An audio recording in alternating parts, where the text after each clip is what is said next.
Cerita di balik sodetan Ciliwung, Anies cabut kasasi Ahok agar lahan warga dibeli negara. Presiden Joko Widodo alias Jokowi mengaku kaget setelah mengetahui proyek sodetan Ciliwung yang selama ini, katanya, mangkrak selama 6 tahun. Ia mengaku tak tahu jurus apa yang dipakai PJ Gubernur DKI Heru Budi untuk menyelesaikan proyek tersebut. Tak hanya Jokowi, Menteri Pekerjaan Umum Basuki Hadimuljono pun menyampaikan hal serupa. Ia mengaku beruntung kini DKI Jakarta dipimpin penjabat Gubernur DKI Heru Budi Hartono sehingga proyek pengendalian banjir Jakarta itu bisa tuntas. Menurut Jokowi, proyek sodetan Ciliwung selama ini terkendala dengan pembebasan lahan. Karena itu, ia mengaku salut dengan kerja Heru Budi Hartono yang bisa menyelesaikan masalah ini hanya dengan waktu 1,5 bulan.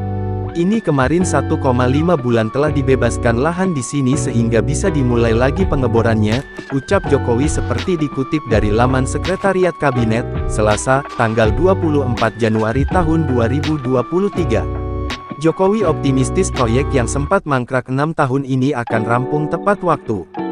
Karena menurut Jokowi, masalah pembebasan lahan yang membuat proyek sodetan Kali Ciliwung terhenti sudah diselesaikan oleh pemerintah Provinsi DKI Jakarta. Lalu seperti apa perjalanan proyek sodetan Ciliwung ini? Sodetan Kali Ciliwung ini adalah proyek Kementerian Pekerjaan Umum dan Perumahan Rakyat PUPR, melalui Balai Besar Wilayah Sungai Ciliwung Cisadane, BBWSCC. Pemprov DKI Jakarta kebagian tugas pembebasan lahan. Adapun anggaran pembebasan lahannya adalah anggaran pemerintah pusat. Proyek ini bertujuan memecah Kali Ciliwung ke Kanal Banjir Timur, KBT, supaya tidak banjir. Sodetan dapat mengalihkan debit banjir Ciliwung ke KBT sebesar 60 meter kubik per detik. Proyek sodetan Ciliwung ini terganjal sejak 2015 karena warga menggugat proyek ini. Lahan yang hendak disodet masih dihuni warga Bidara Cina dan belum bisa dibebaskan. Warga Bidara Cina kemudian mengajukan gugatan dengan nomor 59G, 2016 Petun JKT terhadap SK Gubernur nomor 2779/2015 tentang perubahan SK Gubernur DKI Jakarta nomor 81/2014 tentang penetapan lokasi pembangunan inlet sodetan Kali Ciliwung menuju Kanal Banjir Timur, KBT, di PT UN. Warga tidak terima dengan langkah Pemprov DKI yang melakukan penertiban tanpa sosialisasi terlebih dulu.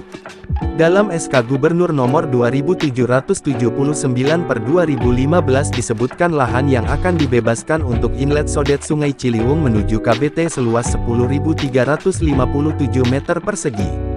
Akan tetapi, dalam SK semula yang diterbitkan pada tanggal 16 Januari tahun 2014 tertulis luas lahan yang akan dibebaskan hanya 6.095,94 meter persegi. Pengadilan Tata Usaha Negara PT UN, Jakarta mengabulkan gugatan warga untuk seluruhnya yang dibacakan pada tanggal 25 April tahun 2016. Konsekuensinya, SK Gubernur DKI nomor 2779/2015 harus dibatalkan. Gubernur Jakarta saat itu, Basuki Cahayapurnama Ahok lalu mengajukan kasasi atas gugatan itu pada tanggal 27 April tahun 2016. Ahok kalah di Pilkada 2017. Anies Baswedan menjabat sebagai Gubernur DKI. Pada Agustus tahun 2019, Anies mencabut kasasi yang pernah dilayangkan Gubernur Ahok sebelumnya. Pemprov DKI mematuhi keputusan PT UN Jakarta yang memenangkan warga Bidara Cina agar lahan warga bisa segera dibeli negara. Anies kemudian membentuk tim persiapan pengadaan tanah untuk sodetan Ciliwung dengan keputusan Gubernur DKI Jakarta nomor 1744 tahun 2019. Masa jabatan Anies Baswedan berakhir di Oktober tahun 2022 dan diteruskan penjabat Gubernur DKI Heru Budi Hartono. Pada tanggal 12 Januari tahun 2023, pemerintah Kota Jakarta Timur memulai pembongkaran 59 bangunan di bantaran Kali Ciliwung.